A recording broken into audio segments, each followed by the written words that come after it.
Bus ಬರಲೇ ಇಲ್ಲ. ಬೆಳಗ್ಗೆ ದೇವ್ರಿಗೆ ಹೋಗ್ಬೇಕಂತೇಳಿ ರೆಡಿಯಾಗಿ ಹೊಂಟಿದ್ದೆ. ನನ್ನ ತಡೆದಿರುವವರು ಯಾರು? ನಮ್ಮೂರಿಂದ ಆಟ ಸಿಕ್ತು. ಆಟ ಹತ್ಕೊಂಡು ಜಾಲಹಳ್ಳಿಗೆ ಹೊಂಟಿದ್ದೆ. ಜಾಲಹಳ್ಳಿ ಬಸ್ ಸ್ಟ್ಯಾಂಡಲ್ಲಿ ಜಾಸ್ತಿ ಜನ ನಿಂತ್ಕೊಂಡಿದ್ರು. ಬಸ್ಸಿನ ಸಲುವಾಗಿ ನಾವು ನಿಂತ್ಕೊಂಡಿದ್ವಿ.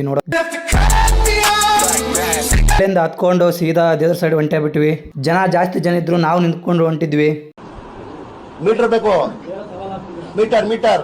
ದೇವದುರ್ಗ ಬರೋಷ್ಟರಲ್ಲೇ ಮಳೆ ಜಾಸ್ತಿನೇ ಹತ್ಕೊಂತಿತ್ತು. ನಮ್ಮ ಹುಡುಗ ಕಾಲ್ ಮಾಡಿ ಹೇಳಿದೆ, ಛತ್ರಿಗೆ ತೊಗೊಂಬ ಅಂತ ಹೇಳಿ ತೊಗೊಂಬಂದ. Congratulation brother. ನಮ್ಮ ಹುಡುಗ ಛತ್ರಿಕೆ ಅಂತ ತೊಗೊಂಬಂದ. ಇಬ್ಬರು ಜೊತೆಗೆ ಹೊಂಟಿದ್ವಿ. ಅಂಗಡಿ ಸೈಡ್ ಹೋಗ್ಬೇಕಾಗಿತ್ತು ಅಂತೇಳಿ. ಟೈಮ್ ಆಗಿತ್ತು. ಅಂಗಡಿ ಕ್ಲೋಸ್ ಮಾಡ್ಕೊಂಡು ಊರಿಗೆ ಹೋಗ್ಬೇಕಂತೇಳಿ ಬಸ್ ಸ್ಟ್ಯಾಂಡಿಗೆ ಹೋಗಿದ್ದೆ. ಬಸ್ ಸ್ಟ್ಯಾಂಡಲ್ಲಿ ಬಂದಿತ್ತು ಬಸ್ಸು. ಲ್ಯಾಟ್ರಿ. ಆಮೇಲೆ ಬಸ್ನಲ್ಲಿ ಹತ್ಕೊಂಡು ಹೋದೆ ನಾನು. ಜನ ಯಾರು ಇರ್ತಿದ್ದಿಲ್ಲ, ಅದಕ್ಕೆ ಜಲ್ದಿ ಹೋದ್ರಾಯ್ತು ಅಂತೇಳಿ ಹೋದೆ. ಬಸ್ಸಲ್ಲಿ ಒಂದು ತಾಸು ಕಾಯ್ದೆ, ಬಸ್ ಬರಲಿಲ್ಲ. ಆದ್ರೂ ಗಪ್ ನಿದ್ದೆ ನಾನು. ಒಂದು ಹುಡುಗ ಚಳಿ ಕಾಯಿಸ್ತಾ ಇದ್ದ. ನಾನು ಚಳಿ ಕಾಯಿಸ್ಕೊಂಡು ನಿಂತ್ಕೊಂಡಿದ್ದೆ.